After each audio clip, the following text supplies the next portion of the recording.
There is a photograph taken near the French town of Mortain in August of 1944.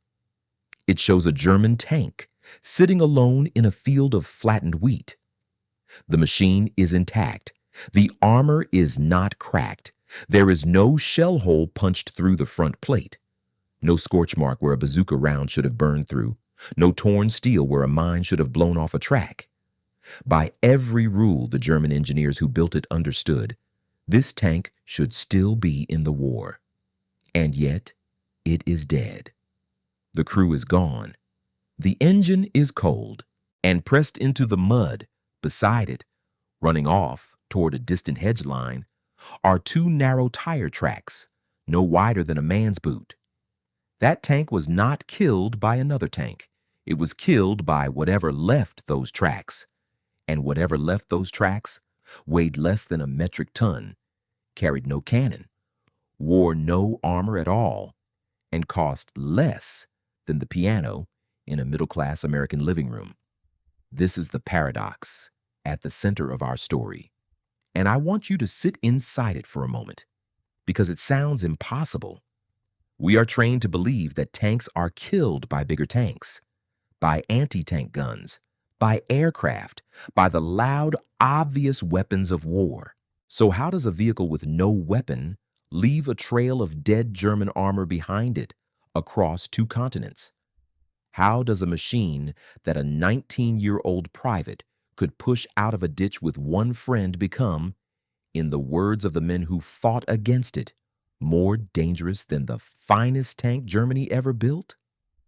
Here is the first clue, and it changes everything. You do not have to pierce a tank's armor to kill it. You only have to cut the things that keep it alive. A tank cannot see very far on its own. It needs eyes ahead of it. A tank cannot think. It needs orders reaching it in time. And a tank cannot move 1 single meter without fuel. Take away its eyes, its orders, and its fuel, and the strongest armor on earth becomes a steel coffin, waiting in a field for a crew that has run out of options. That is how you kill a tank without ever touching it. And the machine that did it again and again was the American Jeep. I know how that sounds. So let me take you to a quiet room in the autumn of 1945 in occupied Germany, where the war is already over and the reckoning has begun.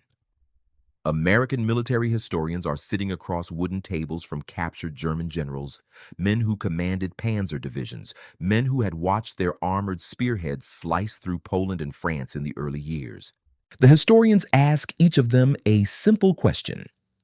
Of everything in the entire American arsenal, what impressed you the most? Now think about everything those generals had faced. They had faced the Sherman tank. They had faced the P-47 fighter bomber diving out of the sun. They had faced naval guns that turned whole hillsides into gray moonscape. They had faced artillery that many of them privately called the best in the world. Any one of those would be a reasonable answer, but that is not what they said. Again and again, in different rooms, in different words, hardened men who had commanded the most feared armored formations of the war gave the same answer. The Jeep, a vehicle of roughly 2,400 pounds, 60 horsepower, no protection, no gun, a top speed of around 50 miles an hour on a good road, and less engine than a German staff car. That was the thing that impressed them most. And one of them said a sentence that we are going to spend this entire series unpacking. He said, "You gave every sergeant the mobility of a general." Hold on to that sentence, because it is the key to the whole mystery. And here is where I have to break a myth that most people still believe about the German army, because without it, none of this makes sense. When you picture the German war machine, you picture engines, tanks rolling in columns, everything mechanized, everything motorized, lightning war. That picture is mostly false. The truth is that the overwhelming majority of the German army did not ride into battle at all. It walked. Its guns, its ammunition, its food, all of it was pulled by horses, more than 1 million of them across the war. Only a small fraction of German divisions were truly armored or motorized. So we have two very different armies about to collide. One built magnificent machines and moved most of its strength at the speed of a horse. The other built a cheap little truck and put wheels under nearly every man who mattered. To understand why the Jeep became a tank killer, we first have to understand the beautiful, deadly, fragile beast it was hunting. And that is where we are going next. Picture the crew of a German 88 millimeter gun on a road in Normandy, and picture what it takes to move it. 6 horses, not an engine. 6 living animals harnessed in pairs, straining against a gun that weighs several tons, walking down a road at the speed of a slow man, in full view of the sky. When an American spotter finds that gun and calls fire on it, the crew cannot simply drive away. They have to unlimber, calm the horses, hitch them, load the ammunition onto wooden wagons, and walk the whole thing to a new position where they will unhitch, set up, and register the gun all over again. That process takes hours. Sometimes it takes a full day. And this was the artillery protecting Germany's tanks. I start here with the horses because you cannot understand why the Jeep killed German armor until you understand how magnificent and how fragile that armor really was. Let me be completely honest with you, because this story only works if I am. In a straight fight, gun against gun, armor against armor, the German tank was often the better machine. That is not propaganda. It is engineering. A German heavy tank could sit at long range and knock out several Sherman tanks before the Americans ever got close enough to hurt it. Its optics were superb. Its main gun was accurate and lethal. Its frontal armor could shrug off rounds that would have destroyed anything the Allies fielded. The men who designed these machines were among the finest engineers on the planet, and they built exactly what they set out to build: a masterpiece that could win almost any duel it entered. But a tank does not fight alone in an empty field, and that is where the masterpiece hit a fatal weakness. Here is the first thing that kills a tank without touching it. A tank is nearly blind. Buttoned up in combat, the crew sees the world through narrow vision slits and periscopes, a few thin slices of the battlefield.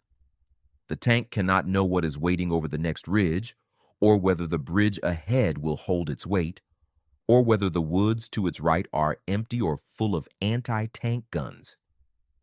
For all of that, the tank depends on something else entirely: reconnaissance. It needs eyes running out ahead of it, eyes that can look, understand, and report back before the tank rolls into a trap. And German reconnaissance for most of the army was thin. It relied on a small number of specialized vehicles and, very often, on scouts moving no faster than the enemy they were trying to find. When those eyes were slow, the tank advanced into the dark, hoping the ground ahead was clear. Here is the second thing that kills a tank: it cannot think for itself. A tank is a tool that waits for orders, and those orders have to travel. In the German system, information moved up a chain of command and decisions came back down. A threat spotted by a forward unit had to be carried rearward, often by a runner on foot or a motorcycle courier on an exposed road, or along a telephone wire that had to be strung by hand, and that shell fire could cut in an instant. By the time the warning reached the officer who could act on it, and by the time his response traveled all the way back down, the situation on the ground had already changed. The tank, in other words, was always reacting to a battle that no longer existed. And here is the third thing, the simplest and the most merciless of all: a tank cannot move without fuel, not 1 meter. A German heavy tank was a thirsty machine, and it could only travel a limited distance roughly a few dozen miles, before its tank ran dry. After that, no matter how thick its armor or how deadly its gun, it was a stationary pillbox at best and abandoned scrap at worst. And the fuel that kept it alive had to be brought forward through that same slow, horse-drawn, road-bound supply system along routes that enemy aircraft and enemy spotters were watching all day long. Do you see the trap now?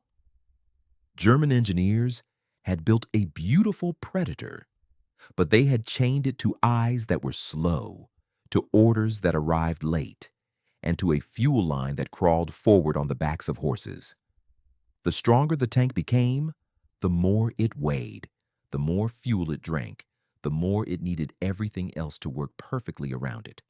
An enemy who understood this would not waste his time trying to punch through that magnificent armor head on.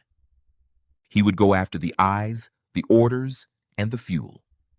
He would blind the beast, confuse it, and starve it, and let it die in a field without a single scratch on its hull. That enemy was about to arrive. And it did not look like a weapon at all. It looked like a toy. In November of 1943, at a testing facility in Maryland, a team of American engineers took a captured German scout car, the little Volkswagen-based vehicle the Germans used for the same jobs the Americans gave to the Jeep. They put it through everything: roads, hills, mud, sand. And when they wrote their report, the line that mattered was almost cruel in its brevity. The German vehicle, they concluded, was inferior in every way except for the comfort of its seats. Somewhere, a German engineer had spent real effort making sure the seats were nice. The Americans had spent their effort somewhere else entirely. And that difference, seats versus everything else, tells you almost the whole story of why one nation built a war-winning machine and the other built a comfortable one.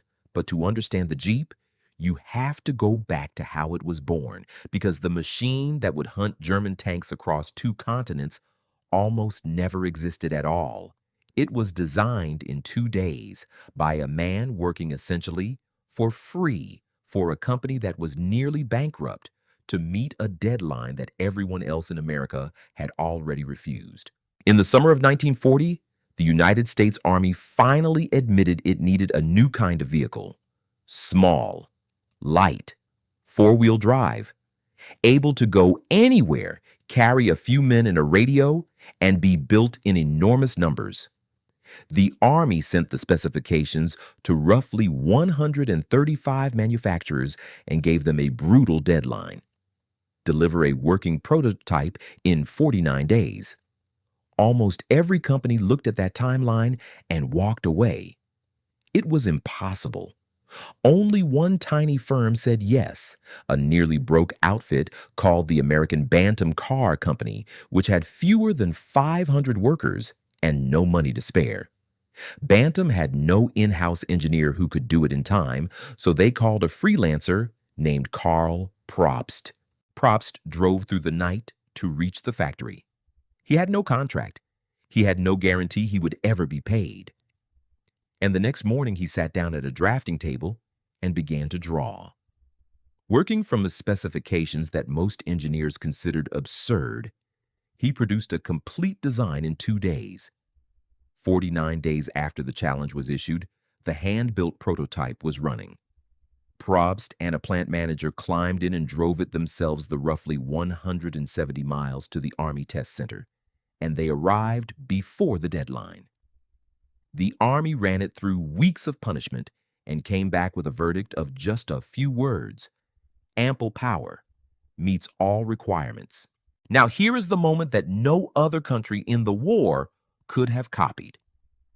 The Army looked at this brilliant little machine built by a 500-person company and said, in effect, wonderful, now we need hundreds of thousands of them. Bantam could never build that many. So the Army did something that reveals the true American weapon, and it was not the Jeep itself. It took Probst's blueprints and handed them to 2 industrial giants, Willys Overland in Ohio and Ford in Michigan. and told them to build the exact same vehicle on parallel assembly lines. Think about what that means. The design was no longer one company's secret masterpiece. It was a standard, a common pattern, poured into the largest manufacturing machine the world had ever seen. And those factories did not build dozens. They eventually reached a point where a finished Jeep rolled off the line roughly every 90 seconds. By the end of the war, somewhere around 640,000 of them had been built, more than every German armored vehicle of every type combined. Each one cost only a few $100s, less than a mid-range piano. And Karl Probst, the man who drew it, he was paid $200. He received almost no public credit in his lifetime for designing what one American general would call his country's greatest contribution to modern warfare. And this is exactly why the Germans, when they held a captured Jeep in their hands, saw only a toy. Because they were looking at the wrong thing. A German engineer judged a vehicle the way he judged a tank, by how good the single machine was. And by that standard, the Jeep was crude. Simple engine, no armor, no refinement, nice seats not included. To a culture that worshiped the masterpiece, it looked like a joke. But the Jeep's crudeness was not a flaw. It was the entire point. It was simple so that any teenage private could drive it, and any mechanic could fix it in a muddy field with a wrench and a manual. It was cheap and standardized so that it could be built by the hundreds of thousands and replaced without a second thought. The Germans built weapons to win duels. The Americans built a tool to be everywhere, all at once. And now we come to the part where that humble tool actually starts killing tanks. Not with a gun it does not have, but with something far more dangerous. Let me show you exactly how the hunt worked. Picture a 23-year-old American lieutenant parked on a ridge in a Jeep. He has binoculars in one hand and a radio handset in the other. Below him, in a tree line about 800 yards away, a column of German tanks is forming up, engines idling, crews waiting for the order to advance. The lieutenant has no cannon. He has no bazooka. He has nothing on that Jeep that could scratch the paint on those tanks. And in about 3 minutes, most of them are going to be dead. This is the hunt. This is how a vehicle with no weapon kills armor. And once you see it, you can never unsee it. The lieutenant looks at his map. He reads off 6 digits, a grid coordinate that pinpoints that tree line. He speaks those 6 numbers into the handset. Miles behind him, in a fire direction center, other men take those numbers and turn dials, and every howitzer in the battalion, sometimes every gun in the entire division, swings to point at one spot on the earth. Then they fire all at once. The first shells are falling on those tanks before the German column has moved 200 yards. The lieutenant did not kill them. The Jeep did not kill them. But the Jeep carried the eyes and the voice that aimed the entire weight of American artillery at exactly the right place at exactly the right second. The tank's thick frontal armor means nothing when the fire is coming straight down from above. Now, here is the part the Germans could not answer. They had artillery too. They had superb guns. But their forward observer usually did not have a Jeep. He walked or he rode a horse. When he needed to move to see a new piece of the battlefield, he moved at the speed of his own legs. When he found a target, he often had to send a runner or speak through a telephone wire that had to be laid by hand and could be cut at any moment. By the time his message crawled back to the guns, the target had moved and the guns were aiming at empty ground. The American observer simply drove. When the front shifted, he shifted with it, in minutes carrying his radio with him. He spoke and shells fell. That gap, the difference between a message that takes an hour and a message that takes a minute, is the difference between hitting a tank and missing it. But directing artillery is only one of the ways the Jeep kills. Remember the beast's three weaknesses. It is blind, it needs orders, and it needs fuel. The Jeep attacks all three. Watch how it takes the tank's eyes. Scouts and Jeeps ranged far ahead of the American armored columns, 10, 15, 20 miles out in front. They carried radios and they reported everything. A bridge still standing, report it. The tanks can cross. A German gun position, report its strength and the roads around it. And most valuable of all, an open road, an undefended town, a gap between two German units. That empty road was often the richest prize because it meant the American tanks could pour through before the Germans even knew the door was open. The Jeep gave the American tank the one thing the German tank lacked: fast, far-seeing eyes. And watch how it starves the beast. When those same scouts found German fuel dumps, supply columns crawling forward with their horses, they reported them, and artillery or fighter bombers destroyed them. The German tank, already limited to a few dozen miles on a tank of fuel, found that the fuel was never arriving. So it stopped. Not knocked out, not penetrated, simply out of gas. Abandoned in a field by a crew with no choice, exactly like that intact tank at Mortain we began with. Now scale this up to an entire campaign. In the summer of 1944, after the breakout from Normandy, General Patton's Third Army did something armies were not supposed to be able to do. It moved so fast that it routinely overran German headquarters before the officers inside even knew the front had shifted.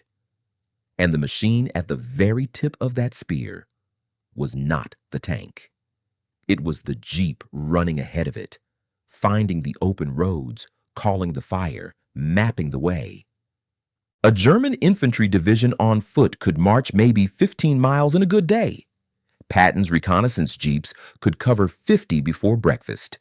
The German front stopped being a line and became a cloud that the Americans simply flowed around. German commanders described the experience in the same haunted way. They would get a report that the Americans were 20 miles to the west, begin digging in to face west, and then discover American Jeeps had already been spotted behind them to the east. They were not fighting a line they could hold. They were fighting a swarm that reorganized faster than they could react. And the most chilling part is that the Germans understood exactly what was killing them. So they tried to steal it. In December of 1944, as Germany launched its last great offensive through the forests of the Ardennes, a special unit slipped into the plan with a name designed to lie about what it was. It was labeled as an armored brigade, but it had almost no tanks. It was a commando force of roughly 2,000 men, hand-picked from every branch of the German military, and they shared one rare skill. They spoke English.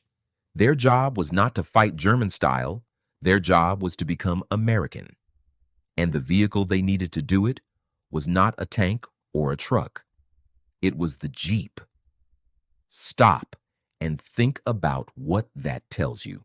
Germany, in its final desperate gamble, did not try to steal the Sherman. It tried to steal the Jeep. Because the German command finally understood the truth we have been building toward this entire time. The Jeep was the thing that moved freely everywhere behind the American front. A Jeep at a crossroads drew no suspicion.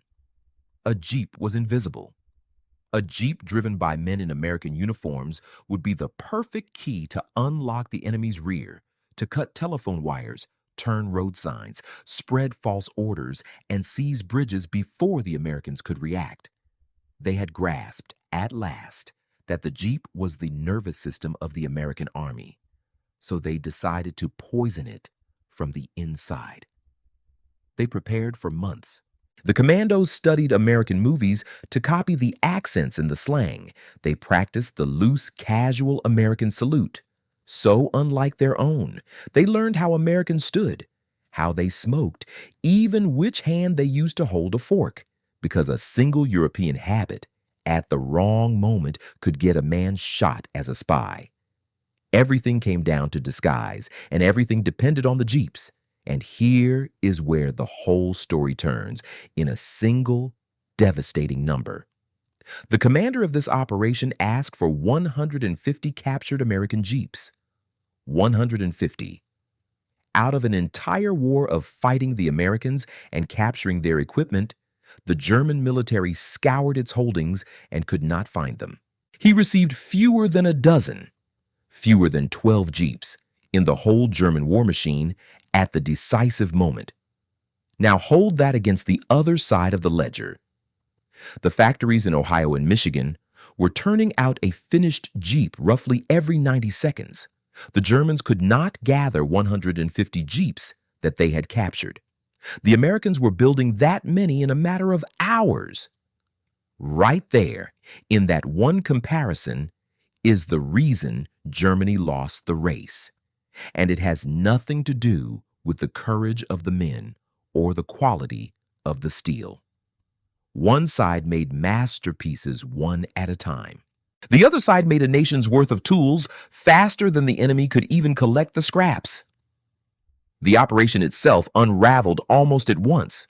Small teams did slip through and cause real confusion for a few frightening days, sending checkpoints and paranoia rippling through the American rear.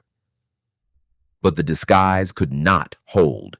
When military police stopped a Jeep and the men inside could not answer the small questions only an ordinary American would know, the game was over. The teams were captured or killed. Not one of the bridges they were sent to seize was ever reached. The commander was forced to throw his elite, English-speaking commandos into battle as ordinary infantry, their captured Jeeps useless. Their grand deception collapsed. And this is the lesson that ties the whole story together. The Germans looked at the Jeep and believed the power was in the machine, in its mobility, its access, its invisibility. So they tried to steal the machine. But the power was never in the machine. The power was in the system that built 640,000 of them, put a radio in reach of everyone, handed one to every scout and observer and company commander, and then told that young officer, you see something, you decide, you act without waiting for permission from above. You can put a German soldier inside an American Jeep. You cannot put the American system inside that soldier. So let me be clear and fair, because history deserves it. The Jeep did not win the Second World War by itself. No single machine did.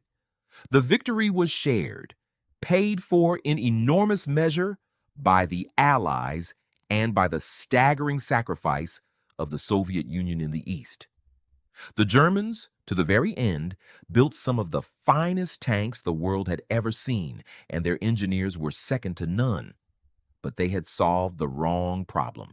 They built a beautiful beast and chained it to slow eyes, late orders, and a fuel line pulled by horses.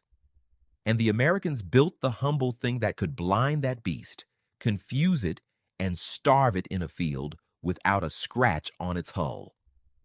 That is why battle-hardened German generals asked what impressed them most, did not name a gun.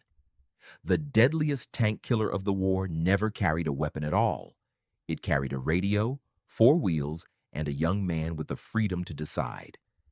And that turned out to be enough to kill a beast.